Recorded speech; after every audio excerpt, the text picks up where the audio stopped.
Should we have listened to the populist message all along? Is that ultimately what would work for them? Yes. It's not going to be Gavin Newsom. And when anytime a politician is making it too obviously about themselves, I'm already done. We're out. Don't waste your money sending to Jasmine Crockett. Do not do it. I must agree. Don't do it. You're going to waste your money. Take it from someone who sent Sarah Gideon like a ton of money in Maine. Like, just don't do it. Don't waste your money. Bowen Yang and Matt Rogers, who you just saw in that clip, were hammered last week for suggesting people would be wasting their money by donating to Jasmine Crockett, and that Democrats should lean more into populism. Now, a closer examination of her campaign finance records by Notice reveal crypto, private equity, and even conservative billionaire backing. Tech titan and conservative provocateur Mark Andreessen contributed to her. So did Cameron and Tyler Winklevoss of Facebook fame, as did BlackRock's PAC, Lockheed Martin's PAC, 2 cryptocurrency-funded super PACs, and a fleet of other business groups.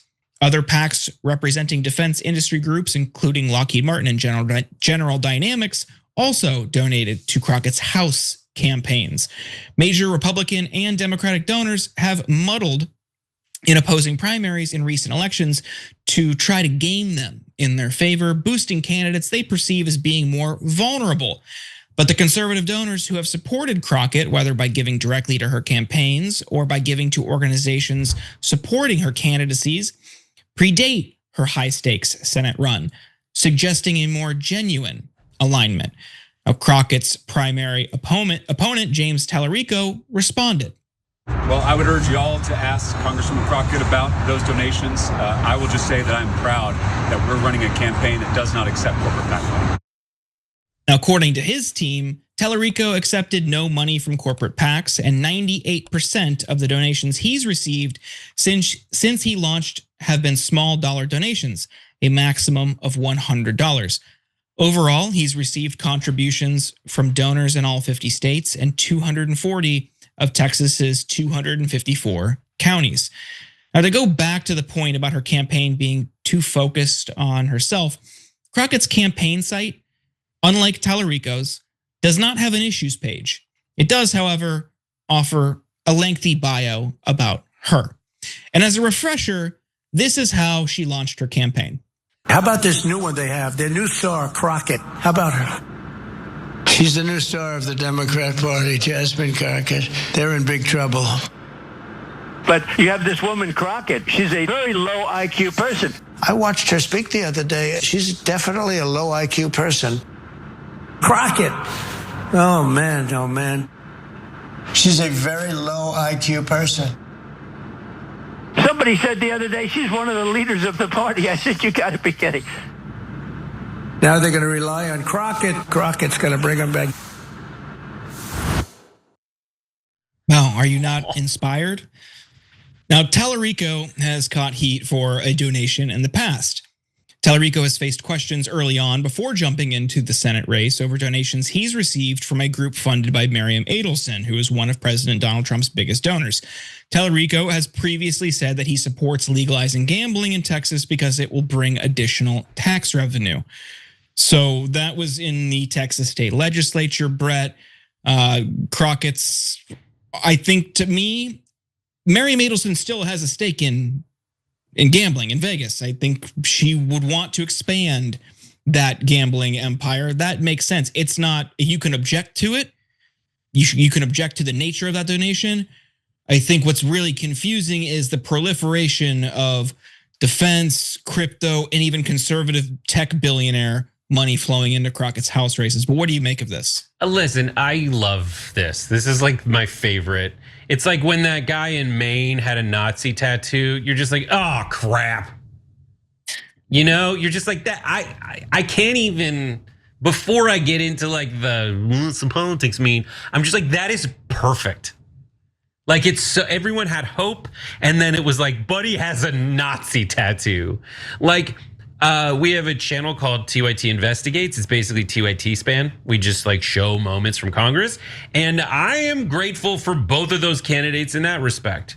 Because just by virtue of the view counts, Crockett higher than Tallarico, like we all were like, hey, do we have any talented speakers in the Democratic Party? Anyone with a pulse who can like fight palpably in their own style? No, I don't need it. Like Josh Shapiro's fine, but he likes doing an Obama impression. These are two people doing their own thing, and they do it effectively. They are what we in the business call talented politicians.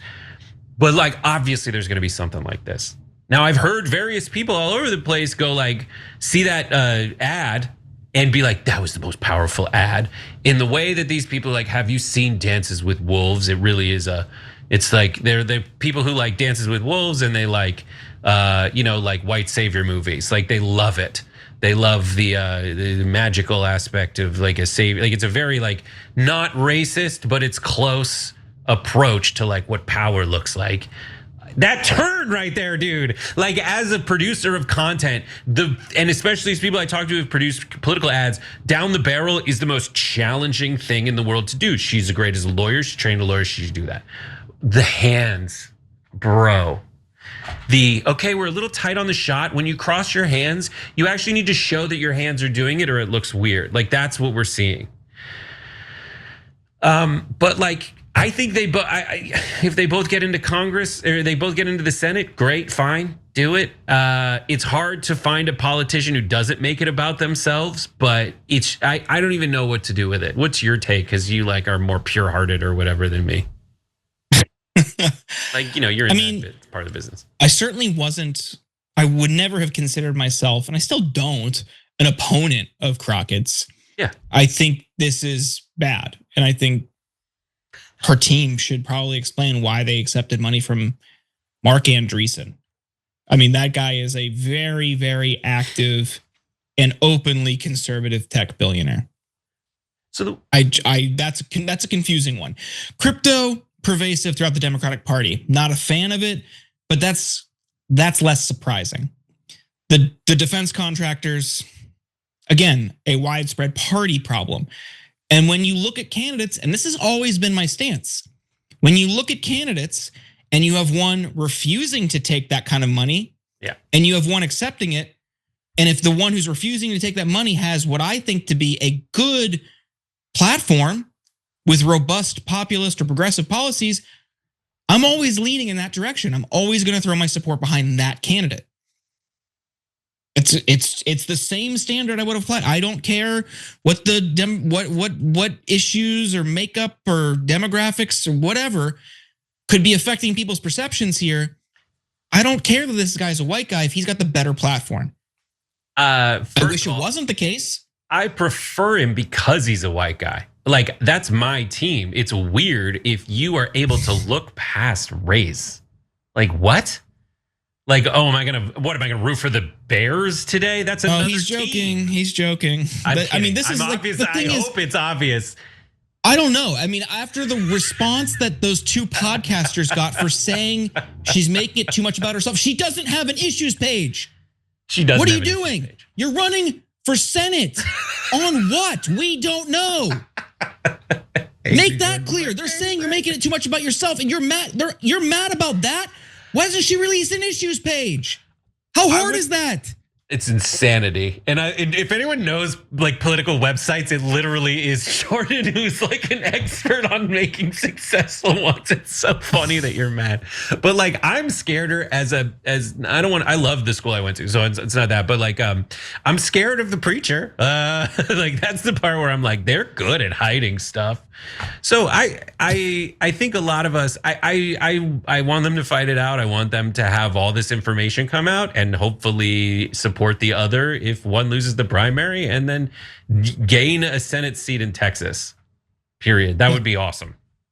And I'm glad to have a fighter, and they're both fighters, and I hope they both stay in politics. And I hope what the terrifying thing about their donors never materializes, but as someone from TYT, you know that it kind of, we know that it kind of always materializes at some point. Yep. Just before we wrap, we saw polling this week. Initially, she had a slight edge. He was lacking in name recognition. He's gotten a ton of national attention over the past couple weeks.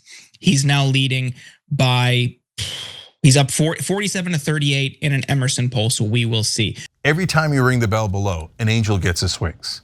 Totally not true, but it does keep you updated on our live shows.